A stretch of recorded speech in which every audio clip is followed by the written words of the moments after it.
From 1984 to 1990, the Stanley Cup was exclusively won by the Edmonton Oilers, Calgary Flames, and Montreal Canadiens, all of which are teams from Canada. But after 1993, when Montreal captured their 24th Stanley Cup in franchise history, no Canadian team has won the Stanley Cup.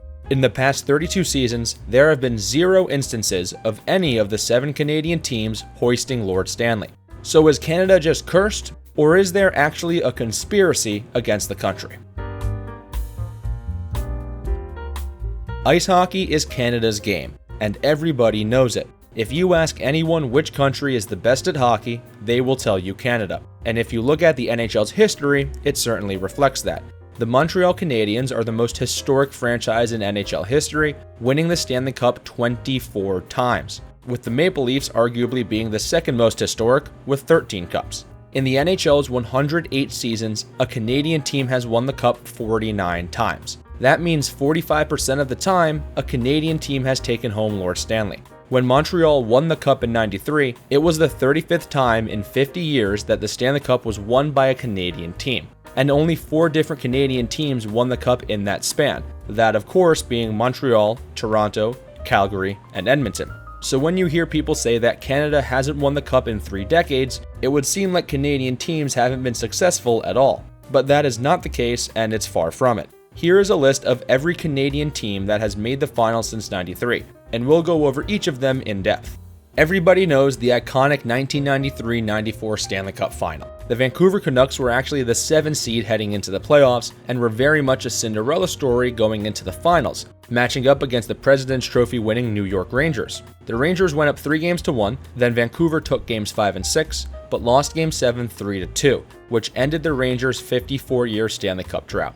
It had been 10 years since a Canadian team made the finals when Calgary faced off against Tampa Bay in 2004. Like Vancouver 10 years prior, they were a low seed, the 6th seed to be precise.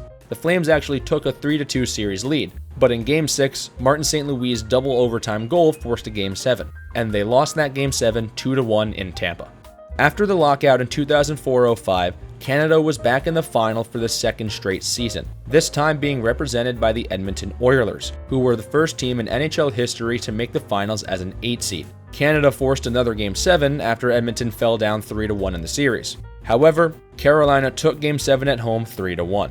For the 3rd straight final, a Canadian team was competing for Lord Stanley, and it was a 3rd different team, this time the Ottawa Senators. Ottawa was the 4th seed in the East and had knocked out the 1 seed, 2 seed, and 4 seed to make the finals, where they faced the Anaheim Ducks. However, Ottawa failed to score more than 2 goals in every game except one, which was the only game that they won, and lost the series in 5 games.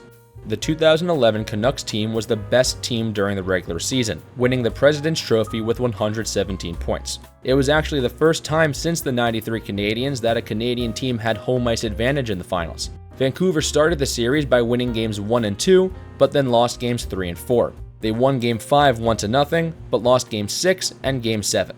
Once again, a Canadian team took the finals to 7 games, but lost. The 2021 Montreal Canadiens were the definition of a Cinderella team. In the shortened 2021 season due to COVID-19 with adjusted divisions, Montreal played the defending champion Tampa Bay Lightning in the finals, but the Habs were completely outmatched. They lost in 5 games and were outscored 17-8. The Connor McDavid-led Edmonton Oilers made back-to-back finals in both 2024 and 25, facing the Florida Panthers both times. The first time, Edmonton went down 3-0, but then they averaged 6 goals a game over games 4, 5, and 6, forcing a Game 7. However, they failed to become the first team since 1945 to reverse sweep the finals, losing 2-1 in Florida.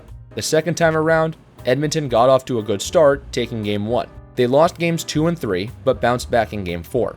However, they lost 5-2 in Game 5 and 5-1 in Game 6. And for the 2nd straight year, Edmonton faced heartbreak.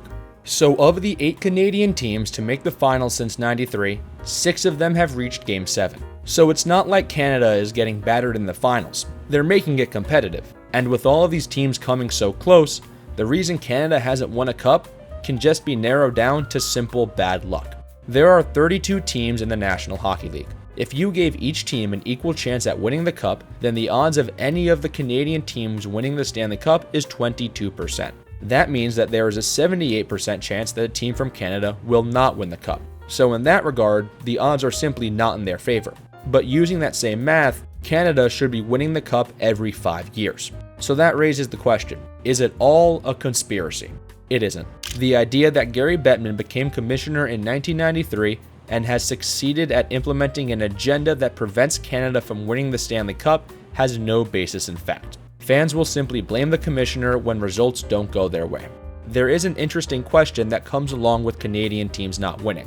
Why are teams in warm locations dominating so much? A lot of people have suggested that players just want to go to the warm weather climates as opposed to Canada.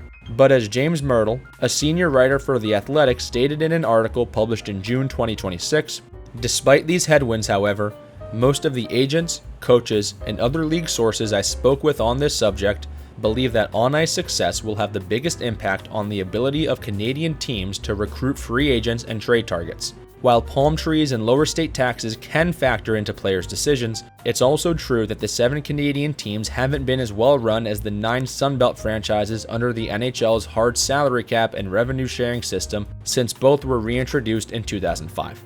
And what Myrtle points out is the most important factor. It is incredibly difficult to build a Stanley Cup winning team. And the fact that a Canadian team hasn't done it since 1993 isn't because of where teams play, isn't because of a curse, or because of a commissioner rigging outcomes. It is because of the front offices of Canada's hockey teams. And if they continue to build poor rosters, then the Stanley Cup will not return to Canada anytime soon.